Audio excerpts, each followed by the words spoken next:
현재 코로나19에 대한 해결책을 백신이라고 보는 시각이 많지만 실은 꼭 그렇지만은 않습니다. 현재 백신 개발은 지금으로부터 3개월에서 6개월 전이 코로나 항원을 기반으로 개발된 것이기 때문에 현재 변종 T614가 생긴 상태에서 다시 이미 G614로 거의 변화된 상태라 백신의 효과가 미미할 수도 있습니다. 혹시 효과가 있더라도 지금까지 임상 결과를 보면 한 달에 거의 2번씩 돌연변이를 한 상태라 그에 대한 백신을 개발한다는 것은 정말 불가능한 일이며 중후항체의 지속성도 장담할 수가 없는 상태입니다. 그리고 70년간 개발된 독감 백신의 성공률이 60%에서 70%밖에 되지 않을 뿐더러 60세 이상의 고령자에게서는 거의 30-40% 정도밖에 되지 않아 백신이 부작용 없이 인간에게 접종이 되더라도 백신에 반응을 보이지 않는 코로나 환자가 약간이라도 남아있는 상태에서는 이 전염성이 강한 신종 코로나 바이러스를 종식시킬 수는 없습니다. 그리고 백신이 개발되더라도 아직 장기간의 임상시험을 할 시간이 없었기 때문에 대중에 대한 부작용과 적합성을 평가할 수는 없습니다. 그러나 최근 싸고 효과가 좋은 대체약들이 발견되면서 이런 약물들을 이용한 예방적 대량 약물 투여 요법을 이용하면 백신보다도 더 좋은 효과를 낼 수 있는 방법이 있습니다. 이 예방적 대량 약물 투여 요법은 질병 상태와 관계없이 감염이 있거나 없거나 예상되는 전체 인구에게 약물을 투여하는 것을 예방적 대량 약물 투여라고 합니다. 원래는 WHO에 시행되어 왔던 방법으로 주로 말라리아 방제 수단으로 70년 이상 사용되어 온 안전한 항말라리아 약물이나 항코로나 바이러스 약물을 전체 인구에 투여하는 방법을 말합니다. 사상중증이라고 불리우는 강변실명증은 20개의 방치된 열대성 질환이 5개 질병 중의 하나이며 예방적 화학요법이 가능합니다.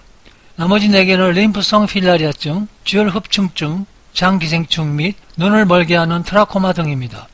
처음부터 세계적인 글로벌 제약회사들은 2018년까지 전 세계의 풍토병 지역의 많은 사람들에게 최대 17억 5,500만 개의 치료제를 배포해오고 있습니다. 2015년을 기준으로 사상중증 감염자의 99%가 전 세계적으로 31개의 아프리카 국가에 살고 있습니다. 따라서 아프리카는 이런 글로벌 제약회사로부터 대량의 이버맥틴 기부를 받았습니다. 그런 가운데 아프리카에서 최근 코비드19에 확진된 사례는 지구촌 북부 및 남부 온대 지역에서의 확진된 사례보다 더 적었습니다. 즉 현재까지 아프리카와 확진 코비드19 사례의 수는 이전 WHO에서 예상했던 것보다 훨씬 적은 수였습니다. 케냐에서 2020년 4월 29일 보건부 데일리 브리핑에 따르면 확인된 사례 수는 384명으로 예상치인 5,000명보다 훨씬 적습니다. 적도 아프리카 전체에서 보고된 확진 사례는 이전 예측에 아직도 미치지 못합니다. 아프리카 대륙은 약한 건강 시스템에도 불구하고 코비드19가 확진되는 사람에 비해 상대적으로 사망자도 거의 없다고 보고되어 있습니다.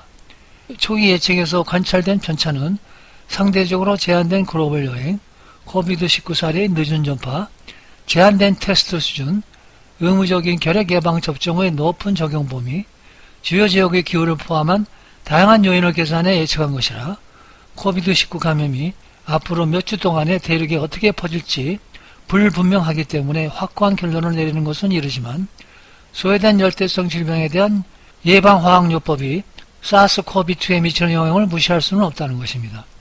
특히 이버맥틴은 적도 아프리카 전역에서 코비드19에 대한 감수성을 감소시킬 수 있다는 가능성을 열어놓고 있습니다. 이러한 배경을 바탕으로 소외된 열대성 질병의 예방화학요법을 위한 연간 수차례의 대규모 대량 약물 투여가 코비드19 사례를 억제하고 아프리카에서 코로나 확진자를 예상치 이하로 유지시키는 데 기여하고 있다고 추측되어집니다. 그래서 일부 학자들은 사스코비2를 위한 이버맥틴의 용도 변경을 할 것을 권고하기도 합니다. 말라리아를 제거하거나 근절하기 위한 최근의 WHO가 권유하는 제안은 말라리아 발병률이 매우 높은 지역에서 예방적 대량 약물 투여에 대한 관심을 다시 불러일으켰습니다. 예방적 대량 약물 투여는 일반적으로 질병의 전파를 방해하는데 완벽하게는 성공하지는 못하지만 일부 경우 기생충의 생태계에 현저한 영향을 미쳤습니다. 예방적 대량 약물 투여 요법은 약물 내성 기생충의 확산을 촉진할 수도 있거나 말라리아 통제에 제한적인 역할을 할 수도 있습니다. 하지만 그것은 매우 짧은 기간 동안 전염이 유행하는 지역에서 전염병 관리에 어떤 역할을 할 수 있을 것으로 기대하고 있습니다. 유병률과 임상 말라리아 발생률을 감소시키기 위한 약물 내성 확산 위험을 줄이기 위해 예방적 대량약물 투여는 2가지 이상의 약물을 사용해야 하며 배우자 세포에 영향을 미치는 아르테미신과 같은 약물을 사용하는 것이 바람직할 수 있습니다. WHO에서는 대량 약물 관리를 구현하려면 상당한 지원 투자와 신중한 계획이 필요한 복잡한 작업이라고 말했습니다. 그럼에도 이제 우리는 특정 소외된 열대성 질병에 대한 예방적 대량약물 투여법이 이미 이한율을 예방하고 완화하고 궁극적으로는 특히 전 세계의 최빈곤층의 건강을 개선하는 데 큰 영향을 미쳤던 흥미로운 시대에 살고 있습니다. 이상적으로는 소외된 열대성 질병에 대한 예방적 대량약물 투여법을 단순한 공중건강 문제가 아닌 보다 더 크게는 사회경제적인 문제 개선을 위한 최선의 방법으로 보아야 한다는 시각이 우세합니다. WHO가 권장하는 말라리아에 대한 예방적 대량 약물 투여에 사용되는 약물로는 여러 항말라리아 약물들이 권장되지만 이 중 하이드록시클로킨이 최근 들어 유행하는 코비드19에도 예방과 치료에 그 효과가 입증되고 있어 말라리아뿐만 아니라 코비드19의 예방적 대량 약물 투여법에도 좋은 효과를 발휘할 것으로 예상되고 있습니다. 하지만 하이드록시클로킨은 대부분의 사람에게서 좋은 효과를 보이고는 있으나 일부 사람에게는 눈이나 간, 신장에 대한 합병증을 보이고 있어 보다도 안전한 약물이 기대되는 바 최근 한 한국의 제약회사가 개발한 피라믹스가 각광을 받고 있습니다. 이 약은 원래 말라리아 치료제로 개발되었습니다. 클로로킨과도 구조상 유사성이 있지만 부작용이 적다는 장점이 있습니다. 그리고 항코로나19 효과와 더불어 항에볼라 효과도 입증된 안전하고 더 강력한 약으로 평가되고 있습니다. 비용적인 측면에서도 하이드록시클로킨만큼 싸고 이미 사용되어져 왔던 약으로 용도가 변경된 약이라 임상시험 없이 즉시 사용도 가능할 수 있습니다. 현재 코비드19 대유행은 우리 글로벌 커뮤니티를 마비시켰습니다. 렘데시비르 및 하이드록시클로킨과 같은 몇 가지 후보 약물이 인체 임상시험에서 조사되었지만 코비드19 환자를 치료하는 데 사용하기 위해서는 치료 효능을 좀 더 명확히 해야 합니다. 그러나 말라리아 치료제 페라맥스의 화학적인 성분인 피로나리딘과 아테수네이트는 사스코비2 및 인플루엔자 바이러스에 대한 항바이러스 활성을 나타냅니다. 인간 폐 상피세포에서 하이드록시클로킨은 100 마이크로미리 미만의 농도에서도 어떠한 효과도 나타내지 않았지만 피로나리딘과 아테수네이트는 이 농도에서 사스코비2에 매우 효과적이었습니다.